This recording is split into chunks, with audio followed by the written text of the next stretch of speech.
Now, back in the olden days when I was 17 years old and crazy about the Civil War, and when I was in my 30s and discovered that I was still crazy about the Civil War, I had read all about the Grant versus Lee campaign, where Grant started out by crossing the Rapidan, made his way down, fought the Battle of the Wilderness, fought the Battle of Spotsylvania, made his way south, fought the Battle of Cold Harbor, which was awful, and then finally encircled Lee at Petersburg. But where I'm at now occurred between Spotsylvania and Cold Harbor. This is Totopotomoy Creek, a battlefield. Now, there were two: the Wilderness, Spotsylvania. North Anna, I didn't know about that one until fairly recently. I discovered that last year. And then Totopotomoy, and then Cold Harbor, and then Petersburg. So, let's see what they have at Totopotomoy Creek. Hard marching and determination took the Union Army away from North Anna and closer to Richmond. Just a dozen miles from the city, this creek saw the next collision of the armies. So, the Park Service bought some land. The Sheltons remained here until 2006, when the land passed to the National Park Service. So there we go. I didn't even know this was here back when I was doing reenacting and all that.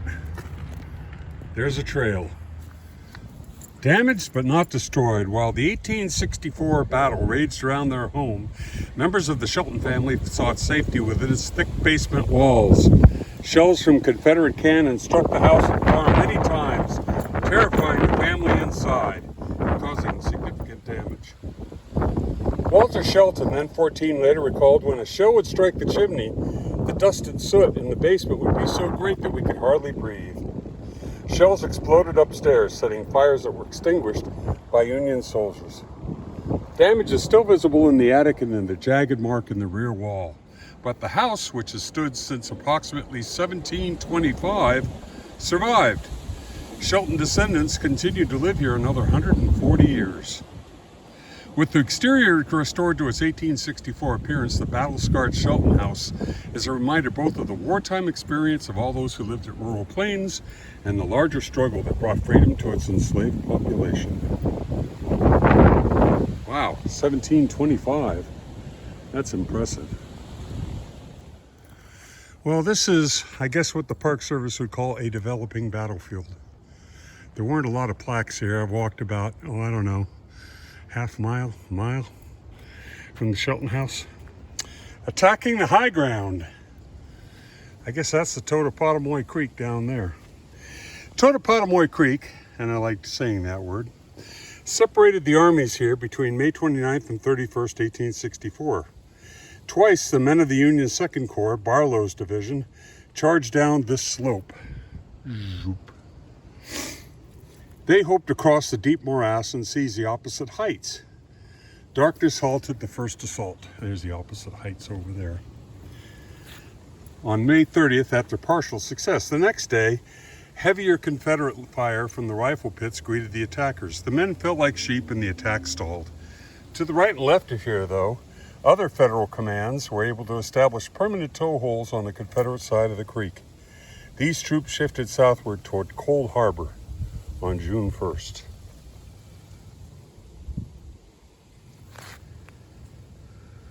As I went down the slope, I was struck by a bullet and knew no more until I recovered and found myself lying on the ground while my faithful horse was standing over me and licking my face.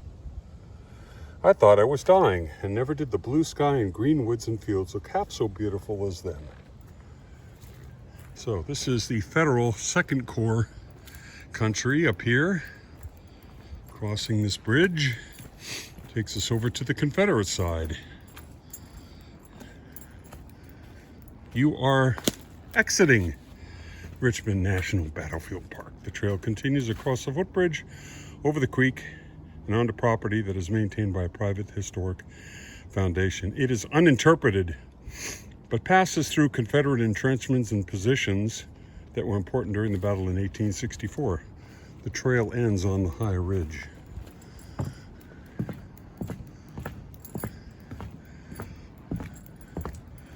Handsome ridge across the, let's say it together, Totopotomoy.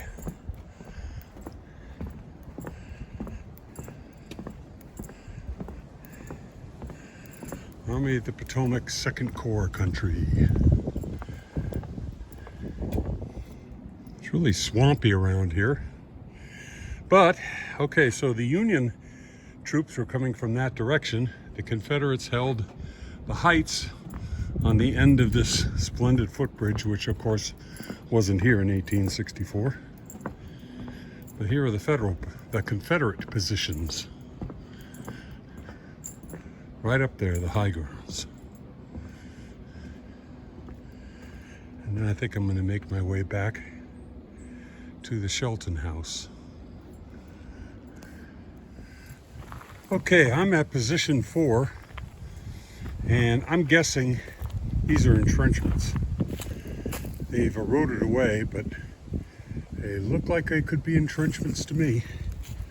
Unfortunately, I grabbed the wrong map. I wanted to grab a Totopotomoy map, but the one I grabbed and didn't look at was Richmond. That doesn't describe what's going on here. Here's stop number 3, which contains a small graveyard. Family cemetery, I'm guessing. The Shelton family. Let's see if we can read it. Sally and Eddie. Oh, South Hall. Yeah, hard to read. And this one's difficult to read as well. Something dawned. 1850. Yeah, I can't read it. I'm almost done with this trail. Here's the other side of the Shelton House.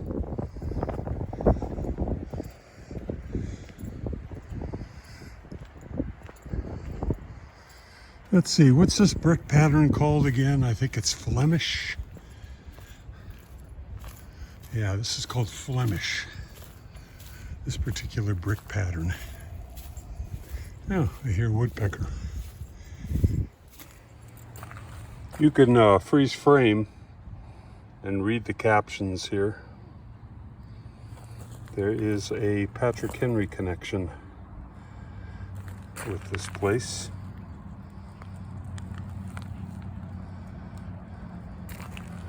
This is part of the Road to Revolution Heritage Trail. We go to church, we pass Patrick Henry's house, Scotchtown.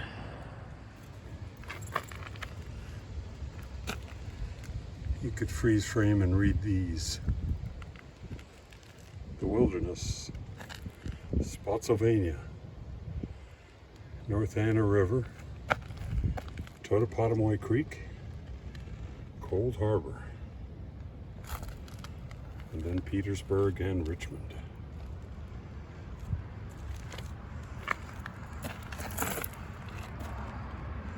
This place is called Rural Plains.